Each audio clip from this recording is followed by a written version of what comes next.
What up, everybody? This is Matt with Survivalist 2012 coming at you with another knife video, kind of showing you guys what I take out in the field with me, what I like to use, what I prefer. Everybody has their own decisions on what they like to use. These happen to be mine, so I'm going to share them with you guys today. Well, let's go ahead and start with my EDC. This is my EDC knife that I carry every day at work. I carry that and this while I'm at work. So I carry both of those. The other ones are kind of hard to carry while at work. So basically what this is the CRKT M16 13ZER. As you guys can see, I'm a pretty big fan of orange.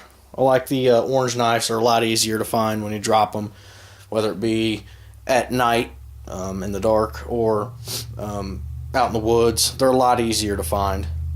So I'm a big fan of the orange colored knives. Just a lot easier to find. So every knife that I tend to carry out in the field, it tends to be kind of a brighter color. So like I said, this is the CRKT M16 13ZER. Very nice knife for, EDC. I did have the M1601KZ. It was all black.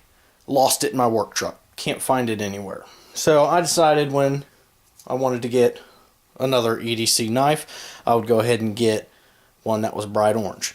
Yeah, it's a little bit more expensive than the 01KZ, I believe it was, but they're really nice knives.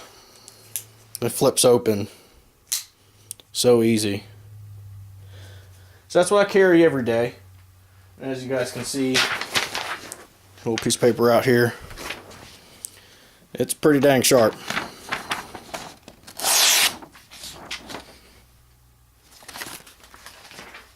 Now, for my bushcraft knife, yeah, it's kind of small, but I love it. I love it in the woods. It's the best knife I own.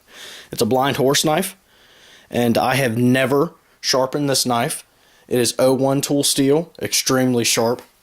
And then I got the sheath right here with a little magnesium ferro rod. It is by far the best at throwing a spark. Best at throwing a spark. All these other knives will do it, but this knife is just, the spine on this knife is phenomenal. It throws a spark like you wouldn't believe. Now another knife that I like a lot, but it's not really practical. Maybe out in the woods or, fishing or, whatnot. It'd be a nice little fillet knife. This is a Mora knife, and these are fairly cheap. I got this on eBay for 14, 15 bucks, and it is not a bad knife. It does not have a full tang. It only comes to, I believe, about here in the handle, which, what are you going to expect out of a $14 knife? But it does come from the factory razor sharp. I mean, absolutely. Well, that wasn't very good. Absolutely razor sharp. For 14 bucks, you can't beat that. I think it's a clipper. A Mora knife clipper. It's got a crappy little sheath with it. Kind of sucks. I'm not impressed with that at all. I mean, it don't even hardly stay in there. I mean, in and out. If it's something you want to carry, you might want to think about looking at a different sheath for it. This is my Bear Grylls survival knife. Well, it's a folder, as you guys can see. I used to carry it. I don't really carry it much anymore. Just every now and again. The steel's not very good steel. And then in the back of the case, I got a little magnesium rod in there, but it does not throw a spark with the spine of the knife at all.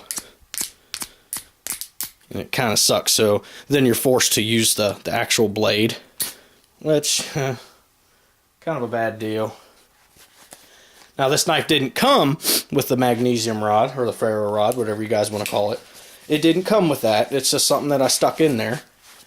But it's an okay knife, maybe one time a month carry. And then this is what I carry at work. This is my Gerber Multi-Tool. I've had this thing for probably 13, 14 years. Just an awesome, awesome little multi-tool. One-handed use. Perfect for linesmen like I am. Go up, you know, I'm spiked into a pole or whatnot and, you know, got one hand. It's absolutely perfect. Emergency use, everything. This is a really nice knife. Well, multi-tool, I should say. The knife part of it isn't the best, but that's what you carry your EDCs for. Now let's move on to the axe that I use when I'm camping or out in the woods or whatever. I like this Fiskars X7. It's not a bad axe. I mean, it's nice and light. But the problem is, if you guys can see this, you might not be able to. The metal's not that great. I mean, all I've done was, you know, split wood with it, small pieces of wood, and as you guys can see, I got a lot of chipping right there.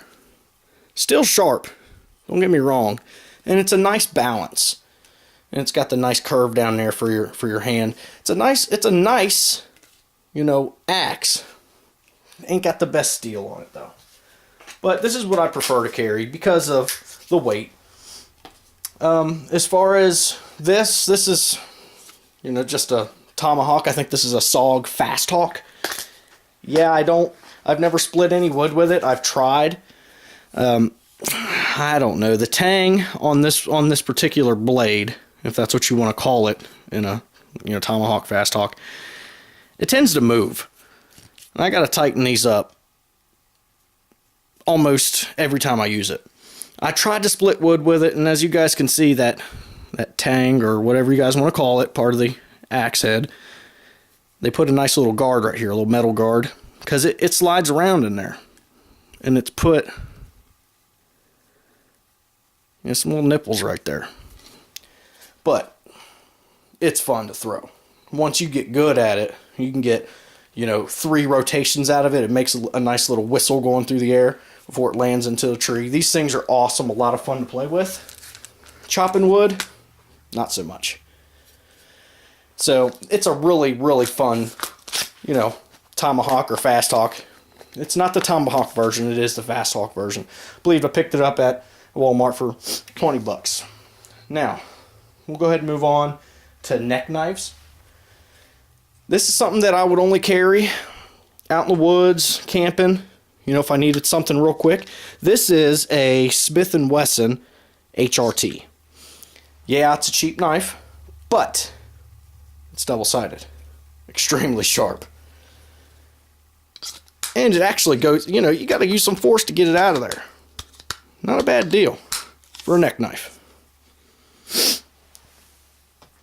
Then you got your, I believe this is a KBAR. I got a review on this one. This is the KBAR boga, which is back off getaway knife. This would be more like a self-defense knife. Carry around your neck. Nice and light. Pretty sharp, but it's not practical. Not a bad little knife.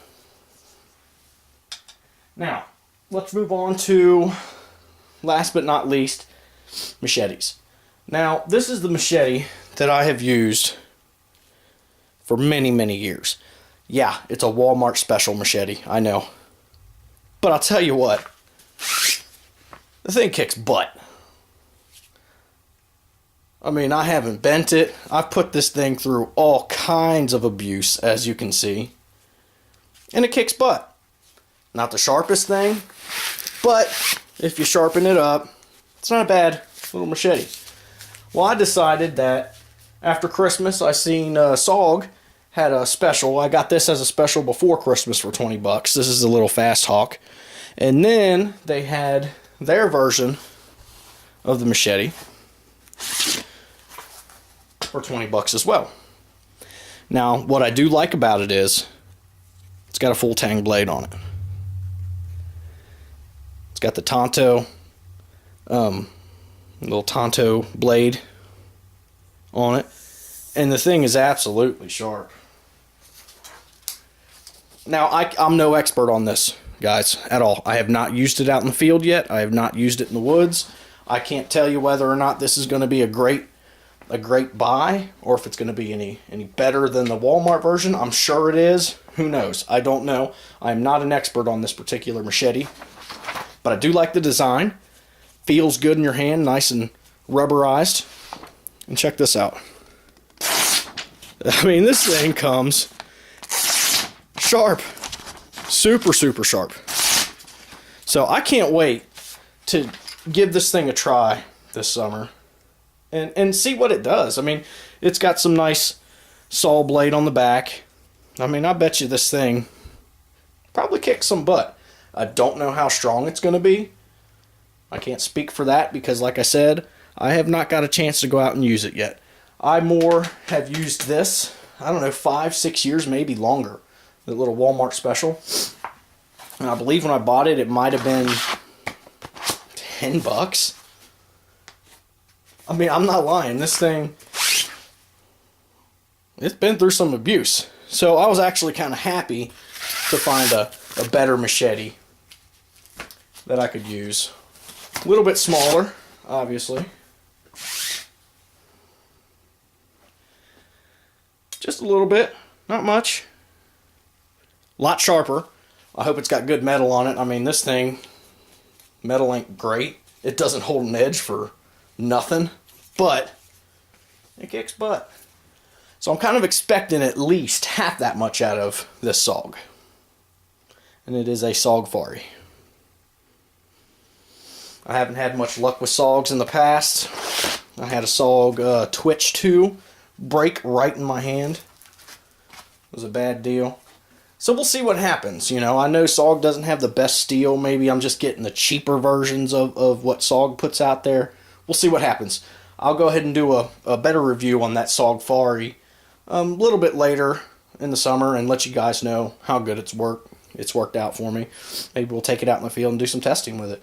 But I just wanted to show you guys basically what I use. I know you guys are probably thinking it's not the most expensive stuff out there on the market. I mean, this was $40. This is probably my most expensive. This was about $150. This is a blind horse. Mora, $14. I mean, you can get stuff on the cheap. I believe this was $30-40. $30. $20. I don't know. I can't remember. Maybe $25-30. Picked this up at a knife store in Gatlinburg. $5 maybe? I don't know. This was a little special off of Cheaper Than Dirt I picked up for $14. And then obviously $20. And I believe, if I'm not mistaken, this was like $6 to $10. And I've had it for, 5 or 6 years, and it's worked pretty good. But I am really excited about this SOG. So if you guys have any questions, feel free to leave me a comment. Until then, this is Matt with Survivalist 2012. Peace.